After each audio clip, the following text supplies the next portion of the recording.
Bueno, entonces, estábamos viendo que a ese paciente de 80 kilos, con un 25% de quemaduras, se le van a dar 8000 cc en 24 horas. Como es para 24 horas, entonces lo que hacen los médicos es dividirlo de la siguiente manera. Dice, en algunas unidades de quemados se recomienda administrar la mitad de esa cantidad en las primeras 8 horas y la otra mitad para las 16 horas restantes. Entonces dice, como es la mitad, entonces vamos a coger los 8000 cc. A ver, ¿quién tiene el micrófono prendido? Vamos a coger los 8000 cc. La mitad serían 4000. Entonces, nos está diciendo que en algunas unidades de pacientes de quemados se toma la mitad y se pasa en 8 horas. Pues la mitad son 4000. Vamos a pasarle 4000 en las primeras 8 horas. Entonces, lo que nos dice es que sería, según el ejemplo de este paciente que tiene 25% de superficie quemada, entonces se administrarían 500 cc por hora, es decir, en una hora le pasaría una bolsa entera de 500 cc para las primeras 8 horas, es decir, para que en esas primeras 8 horas le pasen los primeros 4000 cc. Y para las 16 horas restantes se le pasarían 250 cc por hora. Es decir, aquí ya sería media bolsa de 500 por hora, o lo que sería lo mismo, una bolsa de 500 para 2 horas. Que ese cálculo de goteos y cómo se calcula un goteo, cómo se debe calcular para pasar tanta cantidad de líquido cc por hora, eso ustedes lo verán en la norma de medicamentos. A ver, se me hizo aquí, listo. Dice, ninguna fórmula es infalible y lo que se pretende es conseguir una buena diuresis. ¿Qué es diuresis? Diuresis es eliminación, es decir, que el paciente orine. ¿Y por qué es tan importante que el paciente orine? Bueno, eso lo veremos en un tema, en los temas de eliminación urinaria, todavía no lo hemos visto, pero ahí les voy tirando alto spoiler. La diuresis es importante porque con la orina se eliminan muchos productos tóxicos, ¿sí? Por ejemplo, el ácido úrico, la urea, la creatinina, el balance de nitrógeno ureico. Son componentes que generalmente están todo el tiempo en la sangre, pero si el riñón deja de funcionar, se van a empezar a acumular en la sangre y empiezan a volverse en un tóxico. Entonces, la idea es que el paciente orine y por eso es que se lo está bombardeando de líquidos. Porque él está perdiendo líquidos por la misma piel quemada. Entonces, si pierde mucho líquido por la piel quemada, no va a orinar. No va a haber suficiente líquido en la sangre como para que produzca orina. Entonces nos dice acá una diuresis en adultos de 35 a 50 mililitros hora, para niños mayores de 2 años de 15 a 25 mililitros de orina por hora, y para niños menores de 1 año, 1 mililitro por kilogramo hora. Entonces, para niños menores de 1 año se tiene en cuenta el peso del niño. Tratamiento hospitalario. Control del peso. Dice, el peso debe ser diario, no vale el peso aproximado. Entonces, diariamente se los pesa. Sondaje vesical, lo más probable es que lo necesite. Tratamiento quirúrgico de urgencia. Entonces, existe lo que se llama la escarotomía. ¿Qué es la escarotomía? Es las quemaduras dérmicas profundas, grado 2 y grado 3. Se les puede reseccionar una parte de esa piel quemada. Dice acá, pueden ser producidas por llama, lumbre baja o productos de la electricidad. conforman características especiales que exigen una evaluación inmediata. Va a haber formación de edema, va a haber pérdida de la elasticidad de la piel y va a requerir en ocasiones liberación quirúrgica de la tensión, ya que puede llegar a comprometer la respiración en quemaduras del área torácica o provocar grados importantes de isquemias circulatorias en miembros, donde las caras se convierten en un verdadero torniquete. Voy a mostrarles una imagen. Miren este paciente.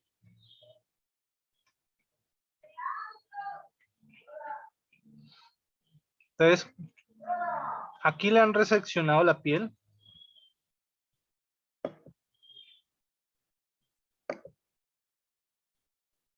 Toda esta línea de acá. Le han hecho una resección de piel. Miremos otra. Miren esta otra.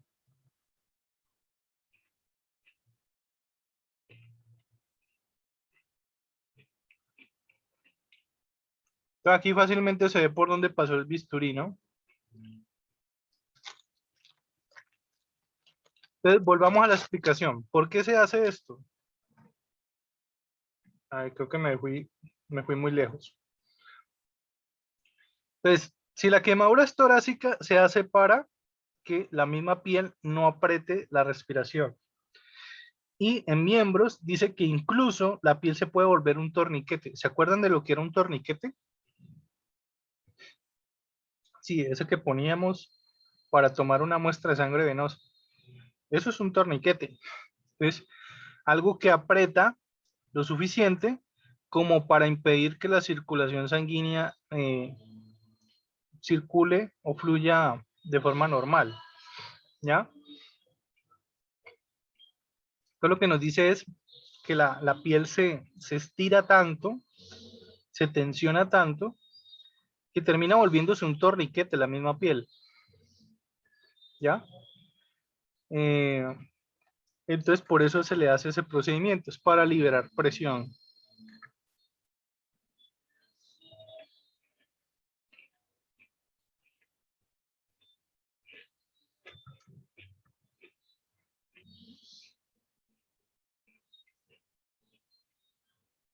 Estoy terminando de comer. Es el término quirúrgico que define la realización de incisiones longitudinales con bisturí, atravesando la grasa subcutánea hasta la aparición de la fascia. Para que ustedes hagan una idea, la fascia es como una membrana que recubre los músculos. ¿Se acuerdan cuando yo les hablaba del peritoneo? Yo les decía que el peritoneo era como una membranita que cubría las vísceras en el abdomen, los órganos internos. Pues la fascia es básicamente lo mismo, pero no cubre órganos, sino músculo. Entonces dice, si el tejido muscular también se encuentra comprometido, se liberará la tensión con una fasciotomía. Es decir, si el músculo también ha sufrido ese daño y también está tenso, entonces también te van a remover una parte de la fascia para liberar presión. Los síndromes compartimentales en manos y antebrazos se previenen mediante la liberación del túnel carpiano. Y en las piernas se liberará la fascia del compartimento tibial anterior.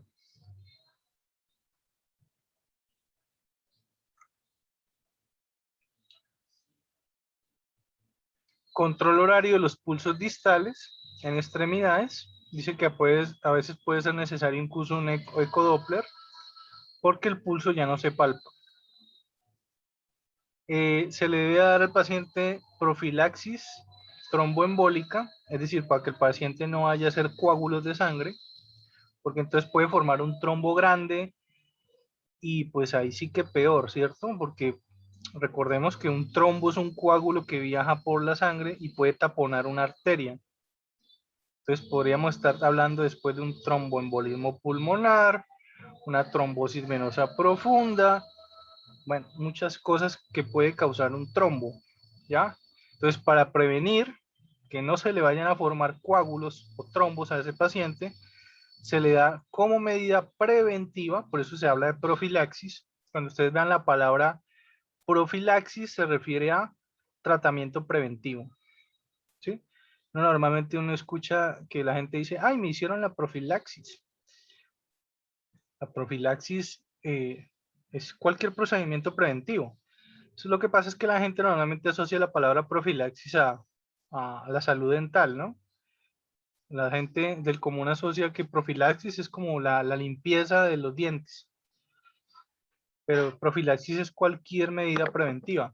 Entonces aquí se está pasando un medicamento anticoagulante como profilaxis para que el paciente no vaya a hacer un trombo. Entonces se le pasa heparina subcutánea. Y la heparina es un medicamento anticoagulante.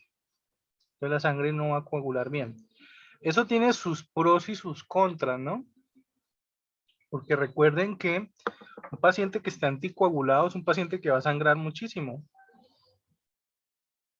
Entonces, cuando manipulamos heparina, warfarina o cualquier otro anticoagulante, hay que tener cuidado también con que el paciente no se nos vaya a caer, no se nos vaya a cortar, no se nos vaya a lastimar, porque a la menor cortada, herida o caída, va a sangrar bastante, ¿sí? Ese es un riesgo. Y por eso es que, vuelvo y lo digo, eso es un tira y afloja aquí otra vez, entre, bueno, ¿lo anticoagulamos o no? Entonces, para prevenir la trombosis, se debe anticoagular. Y es preferible tenerlo así anticoagulado, porque por lo menos cuando tú tienes un paciente que está con anticoagulantes, por lo menos tú lo puedes vigilar y puedes ver si hay una herida o si que no se nos vaya a caer de la cama, ¿ya? Diferente con un trombo, porque con un trombo tú cómo te das cuenta que el paciente se le está formando un coágulo. No puede, ¿cierto? No, eso no lo podemos ver porque eso va por dentro de la sangre. Entonces es preferible vigilar al paciente que tiene anticoagulantes, vigilar de que no se nos va a caer de la cama, vigilar de que no se nos vaya a cortar o caer, que dejarlo sin anticoagulantes y que el día menos pensado termine con un trombo, ¿sí? Y el paciente termine después con una trombosis venosa profunda o con una trombosis pulmonar, y eso puede ser fulminante. Una trombosis, un tromboembolismo pulmonar, una tromboembolia pulmonar puede matar a un paciente de forma fulminante. Bueno, entonces, y la otra profilaxis que se hace es profilaxis antimicrobiana. Aquí vuelve y juega. ¿Qué es profilaxis? Es prevenir así el paciente no tenga ese problema. ¿Sí? ¿Y cuál es la profilaxis antimicrobiana? Pues darle antibióticos, no esperar a que el paciente se nos infecte, no esperar a que el paciente le dé una fiebre o que el paciente termine con pus, ¿cierto? Sino que iniciarle antibióticos desde antes. Entonces, a eso hace referencia la profilaxis antimicrobiana. Entonces, dice acá que va a ser una terapia con antibióticos y antimicóticos. Los antimicóticos son contra los hongos por vía oral. Eso en cuanto el estado del paciente lo permita. ¿A qué se refiere eso? Pues lo que les decía ahora rato. Puede ser que el paciente haya inhalado vapores calientes o humo caliente y se haya quemado la vía aérea. Si se ha quemado la vía aérea, si tiene quemaduras en la boca, en la garganta, en el esófago o en la tráquea, pues difícilmente va a tolerar la vía oral. Entonces, si ese es el caso, pues no se le va a poder dar antibióticos por vía oral, va a tener que ser por vena. Pero si el paciente no tiene ninguna quemadura de la vía aérea y tolera la vía oral, entonces se le pueden dar antibióticos en forma de tabletas por vía oral. Pruebas complementarias. Entonces tenemos estudios de laboratorio, bioquímica, coagulación, gases, uroanálisis, mioglobinuria. En los casos donde el paciente ha tenido quemaduras eléctricas. Estudios de imagen broncoscopía, si hay sospecha de quemadura por inhalación, de humo, gases o compromiso de la vía aérea.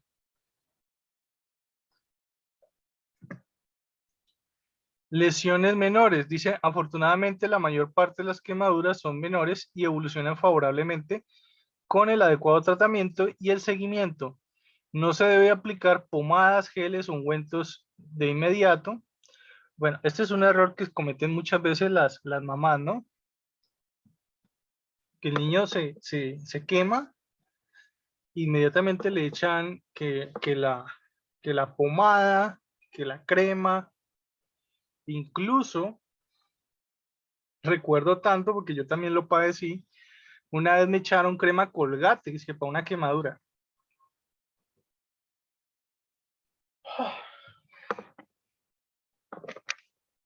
Imagínense esos tiempos aquellos, ¿ah?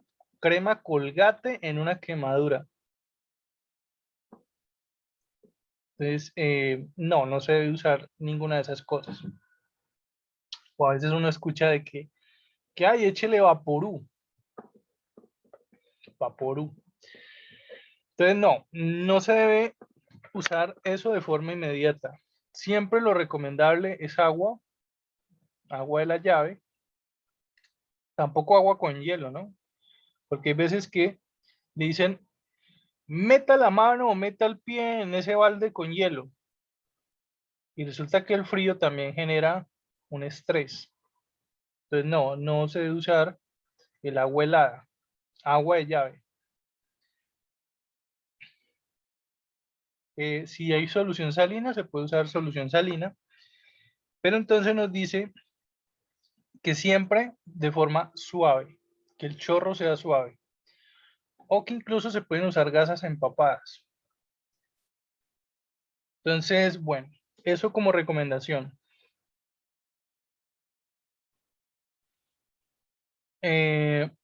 Las quemaduras de vía aérea, dice, de carácter crítico por las posibles secuelas, como en cara, genitales, deben ser evaluadas por un especialista. Existe un amplio debate, lo que les decía ahora rato, entre los profesionales en cuanto a desbridar o no un flictena intacto. A favor de desbridar, podemos comentar que el flictema ralentiza la cicatrización y la medicación a nivel de la piel, medicación tópica, cuando ustedes vean la palabra tópico o tópica, se refiere a medicamentos que se aplican en la piel. Sí, como los que vimos ahora rato. Ungüentos, cremas, pomadas, esos son medicamentos tópicos. Entonces un flictena, ¿qué era un flictena? Sí, lo que les había mostrado acá antes. Esto es un flictena. Una ampolla grande con bastante acumulación de líquido. Entonces un flictena no va a dejar que esos medicamentos por vía tópica hagan efecto. Entonces, un argumento a favor de si quitar o no el flictena es ese, de que el flictena hace que la cicatrización sea más lenta y que los medicamentos tópicos no van a lograr llegar hasta el tejido quemado. Como argumentos en contra tenemos que la barrera dérmica protege por sí misma de la infección. Lo que les decía ahora rato. Mientras está el líquido dentro del flictena, mientras está el líquido ahí, está estéril. En el momento que tú rompes el flictena, ya no está estéril. Y lo que les decía, la tercera postura. Dice, existe una tercera vertiente que define la sustitución del suero del flictena por suero salino isotónico, con una técnica aséptica, o sea, con técnica estéril, y la absorción del líquido salino es más rápido y la piel del flictena no degenera en el mismo grado que lo hace si evoluciona por sí misma. La verdad no estoy muy seguro de cómo lo harán. Yo supongo, porque es que la verdad yo no estaba en unidad de pacientes quemados, ni conozco mucho sobre este procedimiento, pero lo que yo me imagino es que lo hacen por medio de alguna aguja y le drenan el líquido del flictena y lo reemplazan por un líquido de solución salina, porque es lo que está diciendo acá. O sea, hace una absorción más rápida el salino Porque dice acá, se sustituye el suero del flitena por un suero salino, que va a ser más fácil y más rápido que el cuerpo absorba ese suero salino que el suero del flitena. O sea, yo supongo, por la forma en que lo dice, se sustituye, yo supongo que lo harán con una aguja. No estoy muy seguro cómo es ese procedimiento, ¿sí? Pero vuelvo y lo digo, la mayoría de las veces la recomendación es no reventar el flitena. Valorar la población de la ruptura espontánea accidental del flitena debido a la movilidad del área quemada. Esto también es importante.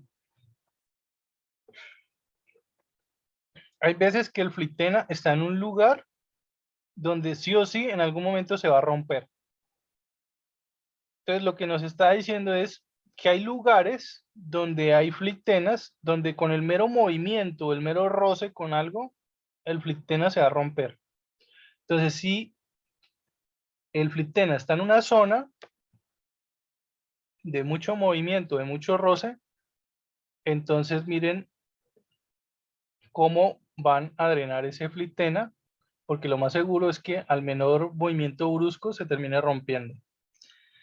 Dice acá, los flitenas abiertos deberán de desbridarse y a partir de ahí se tratarán como si fuera una herida de más, como cualquier otra herida.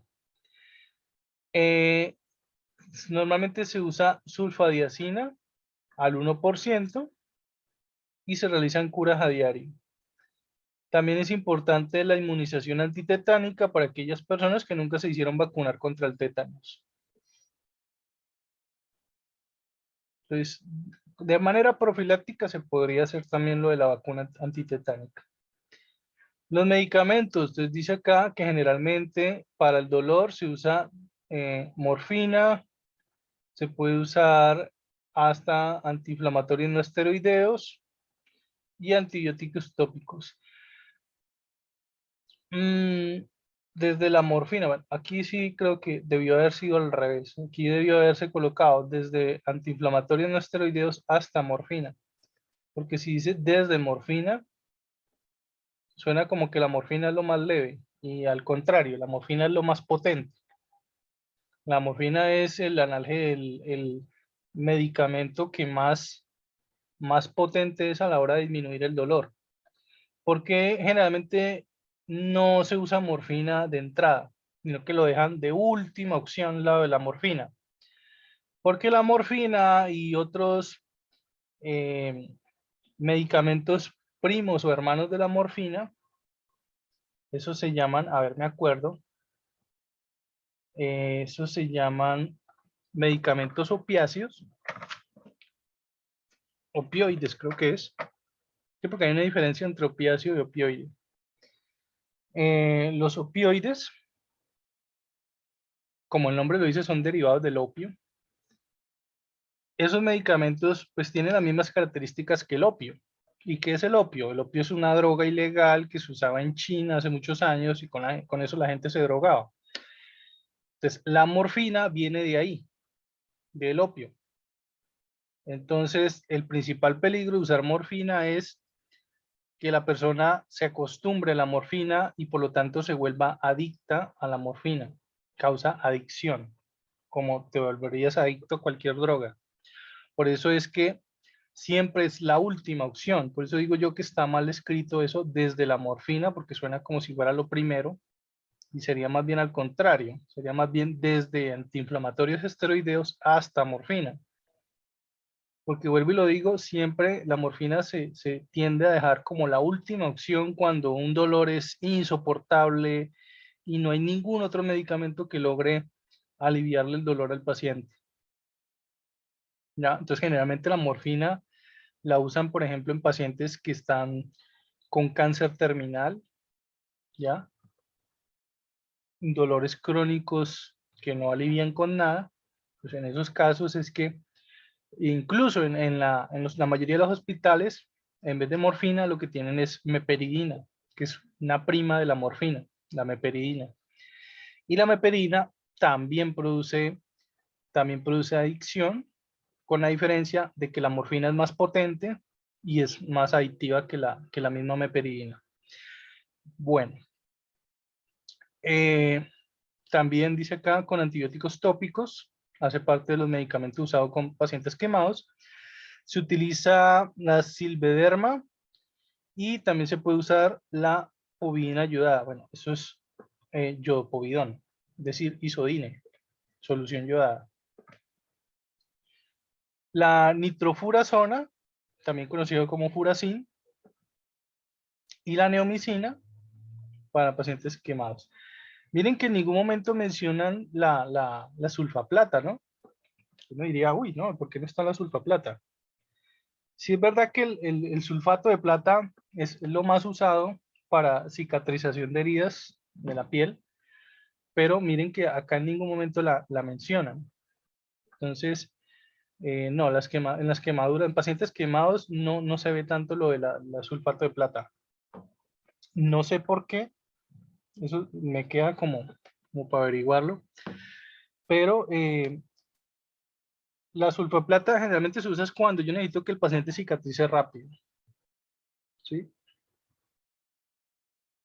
Entonces, bueno, eso ya teníamos que consultarlo después, cómo es el manejo ahí con la sulfaplata. Yo creería que se esperaría que la piel se recuperara un poco primero antes de usar la sulfaplata, sulfato de plata. Bueno, preguntas, ¿qué les ha parecido este tema?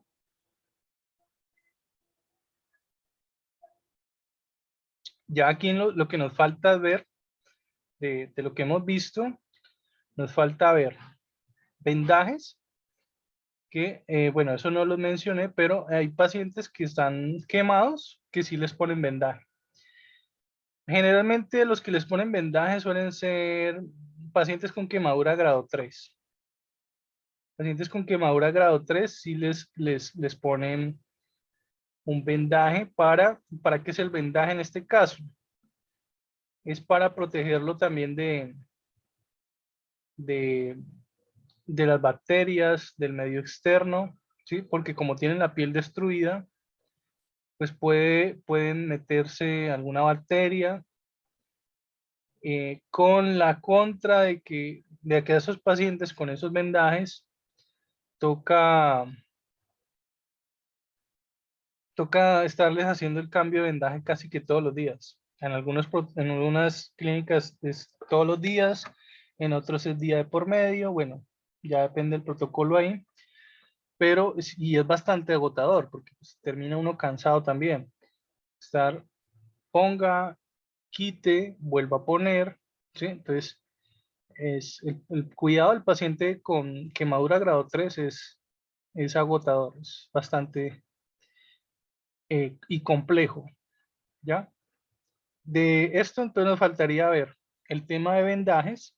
Vuelvo y lo digo, el vendaje en pacientes quemados solo se usa en pacientes con quemadura grado 3 y no son esas vendas comunes, no son esas vendas que ustedes consiguen en una droguería, no.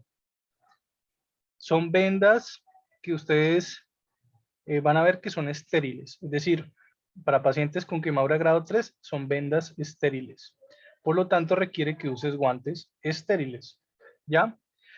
Los otros tipos de vendas, las vendas que ustedes pueden comprar en una droguería, que son esas vendas elásticas, ese otro tipo de vendas sirven para otras cosas, ¿sí? Es como cuando hablamos de guantes limpios y guante estéril, ¿sí? El guante limpio me sirve para unas cosas, el guante estéril me sirve para otras cosas. Entonces lo mismo pasa con las vendas. Está la venda común, la venda elástica, la venda no elástica, y sirven para ciertas cosas. Y está el vendaje estéril, que sirve para pacientes quemados, generalmente pacientes con quemadura grado 3, y es para protegerlos y al mismo tiempo mantener la esterilidad en estos pacientes. Porque no se los puede dejar la piel al aire libre, porque la piel está destrozada. Puede venir cualquier bacteria oportunista y causar una infección. Bueno, el otro tema que nos faltaría también hablar, aparte del de vendajes, es este tema, el tema de diuresis, que no lo hemos tocado. Entonces, quedamos pendiente para Mañana es viernes. Entonces, mañana viernes reponemos una de las clases que no hemos visto y hablaríamos de vendajes, y ya para la otra semana empezamos a hablar de diuresis, de eliminación urinaria, de sistema urinario, de lo que nos falta ver, que es sondaje vesical, paso de sondas vesicales. Bueno, me dicen que hay una compañera que está aquí en Cali, entonces pues con ella me reuniría, no sé, en algún otro día para hacer la, la simulación de paso de sondas. Y bueno, si alguna vez, vuelvo y lo digo, si alguna de ustedes llega a pasarse por aquí por Cali, entonces para que hiciéramos las prácticas en laboratorio o en el instituto, no sé. Ya, entonces, bueno, preguntas con relación al tema que acabamos de ver.